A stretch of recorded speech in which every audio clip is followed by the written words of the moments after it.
Oh, hey guys, I'm just working out my muscles. That's right, I'm trying to make my BX games even better because we're gonna pump you up with Tenkar's The Tavern's Handbook. Hey guys, welcome to the table.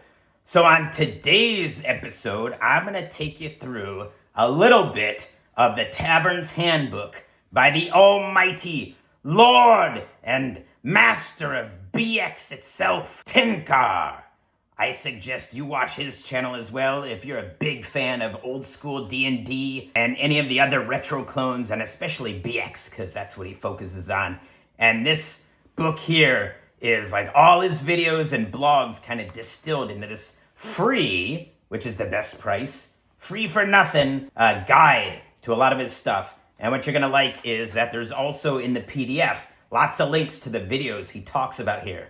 And today, I don't want to just read through his stuff because he can do it better than I, and I would just be rehashing his videos, and I don't want to do that. But I just want to kind of take you through this book if you're kind of curious, and I'll put a link down below, and probably throw up a little link somewhere up here, or here, or one of the here's for his channel. And you should go check it out because it's really awesome. So we'll just kind of flip through here and you can kind of get a general thing. So I just kind of found this at work. Don't tell anyone. Oh, wait, I'm the boss. So the Tavern's Handbook for Tenkar's Tavern. I kind of like this very cartoony art. I really like that elf. It's really cool angle there on the bow. So what this is, and the new edition that he kind of made, he's going to keep publishing kind of new and free editions of this. He added the page numbers in the appendix and everything. So what we have right up first is the little procedures here and the little ring, decoder ring as he calls it, for all these little acronyms that's going to appear on there. He starts talking about the dungeon clock and light and vision. He just gets right into it. So he kind of talks about how to run light at the table and kind of what it really is, and try to decode what the original guys, Gary Arneson, also Moldvay, Cook, all those guys were trying to explain in the rules. And, rules and rulings, he talks about that, but he's trying to decode that through his long years of history, what that is. He kind of talks about searching. He goes into secret doors and really how to function that is going to go. And I think he really nails it here, which I really appreciate, because people just say, I search for doors. And I'm like, okay. But it's really, you have to state your intent, not I search doesn't count. I'm checking the fireplace for drafts. I'm feeling the mortar lines for a seam. I really like that. He talks about how to really use listening, that whole rule, telegraphing danger. All this stuff is great. What illusions are. I think a lot of us run a lot of these rules maybe either too strict by the book, like by that specific rule, and we're kind of missing the point of those rules, or just way too loose as we've gotten maybe spoiled on other games and need to come back to the basics of old school play. Talks a lot about mapping, restocking the dungeon. So I like that. So he kind of says, like, leave a clear dungeon completely static and it stops being a place and becomes a vending machine. I think that's perfect.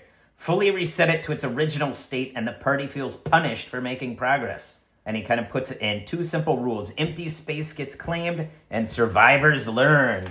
So, any surviving members. And once you get a portion of the way to the dungeon, if you're in this goblin cave or a goblin dungeon or whatever, and you leave any rooms empty, I think the goblins further in the dungeons are just going to come and reclaim that if you leave.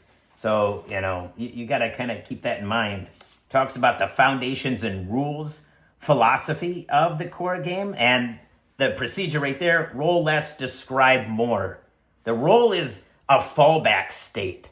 So by not even rolling, you can get through a lot of this. Like they kind of say that, rolling is a failed state. So he kind of says these three questions: if it obviously works or obviously fails, don't roll, just say it so.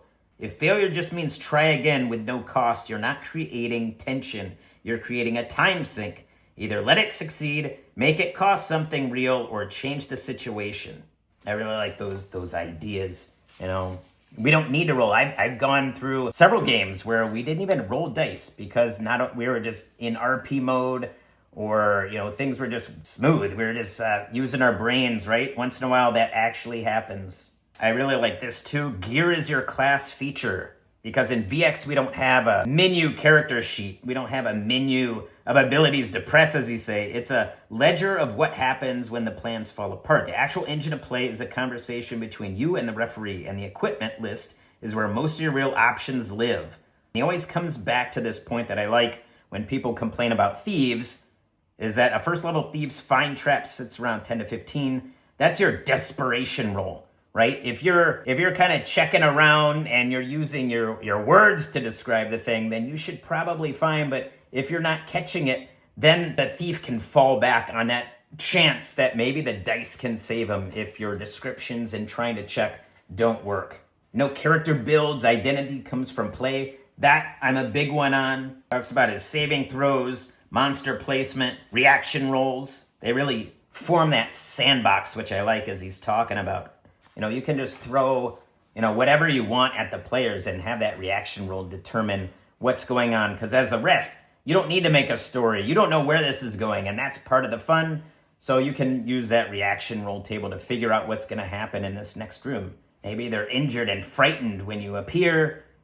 Maybe you can negotiate with them. Those kinds of things. Talks about running without a cleric, whatever. Retainers is continuity, so when you die, you just have that retainer there. And he's your new player character. So you can always kind of use that retainer hireling as a nice way to always have a backup character when you need one, without just saying, oh, there's another guy in the cave right across there. This whole time, you just didn't see him. Situations, not rules. Random encounters, how to work with all that, how to check morale, how to telegraph dangers a bit better. So he talks a lot about wandering monsters. Treasure, levels, spells, reading stat blocks as a designer would intend. Combats and tactics. Really talks a lot about each point. You can kind of see it going chapter by chapter. You have another chapter on morale. Combat without a grid, which is great for people like me with theater of the mind. And then he goes into a lot of stuff about fighting in the dark, critical hits, a lot of stuff on some monster specifics, like slimes, molds, paralysis, which is terrifying as a level 1, as you can come into contact with a ghoul, and it's right there, and paralysis. The oozes, how to run them, the Medusa, troll regeneration, underwater combat. I really got to get to that. I don't know why I don't. He goes into each of the character class types, 10 habits that keep a low-level fighter alive. The cleric, an insurance policy, not a hospital. Yes, you don't get anything at level 1. Level 2, you finally get a cure spell, and you shouldn't just immediately, as soon as someone gets like 2 hit points, cast that cure spell immediately. No, you gotta save that until like it's dire and someone important is gonna go down. Not when somebody just gets a boo-boo and he's gonna go over that. How to run Turn Undead. How to really take advantage of that one spell for the wizard. Selecting the right time to use it. It's kind of a get out of jail free card. Like, we can't run into a room, see some goblins, and cast sleep immediately. That should be like, oh no, the fighter just went down and the goblins are around us. We have no other choice. We got to get out of here, cast sleep, grab that fighter, and start pulling them out of there. We gotta leave. That kind of stuff. Talks about the percentages of thief mechanics. And I really like the parts he goes into, and I'm not going to repeat him. He does it so much better than me. But he really explains how the thief's percentage skills are really more of a superpower than like anything else. Like, anyone can sneak, anyone can hide, but hiding basically in shadows. So you're kind of melding with the shadows. Like, you can just disappear. Anyone else, they cannot just hide in a shadow. You're just going to be seen there. You can hide behind a crate. Anyone can do that kind of thing. It talks about the elf, the dwarf, which is a nice, I like the party's compass. So if you're underground, the dwarf can kind of know where you're going if you lose track of your mapping, which is very important. He talks about mapping as well in here. The halfling is a point man, not a mascot. He's kind of has some very useful skills. You get a +1 to missile attacks, those kinds of things. Really good at tracking and disappearing. So they make a really good scout, right? Really need a scout in the party, not just a thief. Talks a lot about XP for gold. A lot about why we have to die when we hit 0. There's no save. Like, it really makes living important, and you're gonna stay alive. You gotta think smart to keep from dying. Don't just throw your life away as you just think you can quickly pop back up after rolling some magic die. No. Talks about some ways that makes your hex crawl a lot more robust, a lot more fun, and then a lot of things you can do downtime besides like new systems have carousing and things.